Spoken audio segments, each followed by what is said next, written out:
Hi friends, ಎಲ್ಲರಿಗೂ ನಮಸ್ಕಾರ. Friends, ಇವತ್ತು ನನ್ನ ತಾರಸಿ ತೋಟದಲ್ಲಿ ಬಿಟ್ಟಿರುವಂಥ ಹೂಗಳನ್ನ ತೋರಿಸ್ತಾ, ಈ ಬಿಸಿಲು ಏನು ಬೇಸಿಗೆ ಇದೆಯಲ್ಲ, ಈ ಬೇಸಿಗೆಯಲ್ಲಿ ನಾವು ನಮ್ಮ ಗಾರ್ಡನ್ನ ಯಾವ ರೀತಿಯಾಗಿ ಕಾಪಾಡ್ಕೋಬೇಕು ಅನ್ನೋದನ್ನು ಕೆಲವೊಂದು ಟಿಪ್ಸ್ಗಳನ್ನು ನಿಮ್ಮ ಜೊತೆಗೆ ಶೇರ್ ಮಾಡ್ತೀನಿ. ವಿಡಿಯೋನ ಕಂಪ್ಲೀಟಾಗಿ ನೋಡಿ. ಏನಾದ್ರು ಡೌಟ್ಸ್ ಇದ್ದರೆ ಕಮೆಂಟ್ ಮಾಡಿ.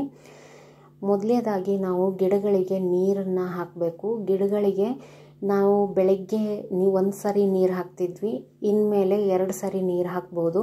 ಯಾಕಂದರೆ ಎಲ್ಲ ಕಡೆ ವಾತಾವರಣ ಒಂದೇ ರೀತಿಯಾಗಿರಲ್ಲ. ನಿಮ್ಮ ಮನೆ ವಾತಾವರಣ ಯಾವ ರೀತಿಯಾಗಿದೆ ನೋಡಿಕೊಂಡು ನೀವು ಸಂಜೆ ಒಂದು ಸರಿ ಪಾಟನ್ನು ಚೆಕ್ ಮಾಡಿ, ಮಣ್ಣು ತುಂಬಾ ಡ್ರೈ ಆಗಿದೆ, ನೀರು ಬೇಕೇ ಬೇಕು ಅನ್ನೋ ಸ್ಥಿತಿಲಿದ್ದರೆ ನೀವು ದಿನಕ್ಕೆ 2 ಸಾರಿ ನೀರನ್ನು ಹಾಕಬೇಕಾಗತ್ತೆ. ನಮ್ಮ ಕಡೆ ಎಲ್ಲ ಬಿಸಿಲು ಜಾಸ್ತಿ, ಹೀಗಾಗಿ ನೀರು ಬೇಗ ಆವಿಯಾಗಿ ಹೋಗ್ಬಿಡುತ್ತೆ. ನಾನು ಕೆಲವೊಂದು ಪಾಟ್ಗಳಿಗೆ 2 ಸಾರಿ ನೀರನ್ನು ಹಾಕ್ತೀನಿ. ನೀವೇನಾದರೂ ಚಿಕ್ಕ ಪಾಟ್ಗಳಲ್ಲಿ ನೀವು ಗಿಡನ ನೆಟ್ಟಿದ್ದೀರಾ ಅಂದರೆ ಅವುಗಳನ್ನ ನೀವು ಹೆಚ್ಚಾಗಿ ಕೇರ್ ಮಾಡಬೇಕಾಗತ್ತೆ.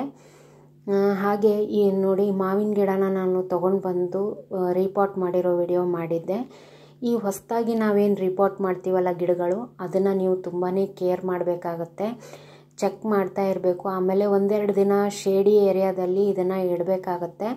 ನೆರಳಲ್ಲಿ ಇಟ್ಬಿಟ್ಟು ಆಮೇಲೆ ನೀವು ಬಿಸಿಲಿಗಿಟ್ರೆ ತುಂಬ ಒಳ್ಳೆಯದು.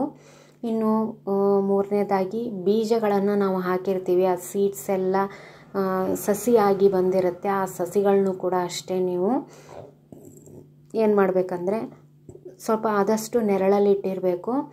ಸ್ವಲ್ಪ 1-2-3 ಎಲೆ ಬಂದಿದೆ ಅಂದಾಗ ಮಾತ್ರ ಅದನ್ನು ನೀವು ಬಿಸಿಲಿಗೆ ತೆಗೆದಿಡ್ಬೋದು.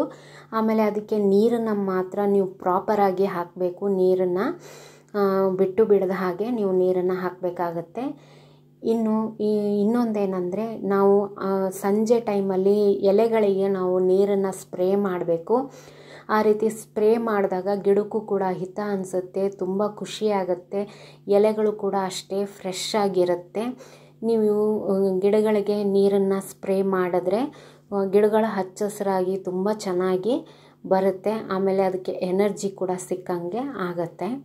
ಇನ್ನು ಈ ಬೇಸಿಗೆನಲ್ಲಿ ಆದಷ್ಟು ಲಿಕ್ವಿಡ್ ಫರ್ಟಿಲೈಸರ್ಗಳನ್ನು ಕೊಡಿ. ಹೆಚ್ಚಾಗಿ ನೀವು ಲಿಕ್ವಿಡ್ ಫರ್ಟಿಲೈಸರ್ಗಳನ್ನ ಕೊಟ್ಟರೆ ಗಿಡಗಳು ತುಂಬಾ ಚೆನ್ನಾಗಿ ಬೆಳವಣಿಗೆ ಆಗುತ್ತೆ. ಆದಷ್ಟು ಪೌಡ್ರ್ ಫಾರ್ಮಲ್ಲಿ ಯಾವುದೇ ಥರ ಫರ್ಟಿಲೈಸರ್ನ ಕೊಡೋಕ್ಕೆ ಹೋಗಬೇಡಿ, ಗಿಡಗಳಿಗೆ ಹೀಟ್ ಆಗುತ್ತೆ. ನೀವು ಲಿಕ್ವಿಡ್ ಫರ್ಟಿಲೈಸರ್ಗಳನ್ನು, ಹಣ್ಣಿನ ಫರ್ಟಿಲೈಸರ್ಗಳನ್ನು ಮನೆಯಲ್ಲೇ ಮಾಡಿಬಿಟ್ಟು ಕೊಟ್ಟರೆ ಗಿಡಗಳಿಗೆ ತಂಪಾಗುತ್ತೆ. ಆಮೇಲೆ ಎಲೆಗಳ ಗೊಬ್ಬರ ನೀವು ಮನೆಯಲ್ಲಿ ಮಾಡಿದರೆ ಅಥವಾ ನೀವು ತೊಗೊಂಡು ಬಂದು ಅದನ್ನು ನೀವು ಹಾಕಿದ್ರೆ ಗಿಡಗಳಿಗೆ ತಂಪಿರುತ್ತೆ. ನೀವು ಅದನ್ನೂ ಕೂಡ ಮಾಡ್ಬೋದು. ಇನ್ನು ಮನೆಯಲ್ಲೇ ಕಂಪೋಸ್ಟ್ ಮಾಡಿದ್ದೀರಾ ಅಂದರೆ ಅದನ್ನು ಕೂಡ ಹಾಕ್ಬೋದು. ಆದರೆ ಸ್ವಲ್ಪ ಪ್ರಮಾಣದಲ್ಲಿ ಎಲ್ಲನೂ ಹಾಕಿ ಆದಷ್ಟು ಲಿಕ್ವಿಡ್ ಫರ್ಟಿಲೈಸರ್ಗಳನ್ನ ಯೂಸ್ ಮಾಡಿ. ಈ ವಿಡಿಯೋ ಇಷ್ಟ ಆದರೆ ಲೈಕ್ ಮಾಡಿ. Thank you.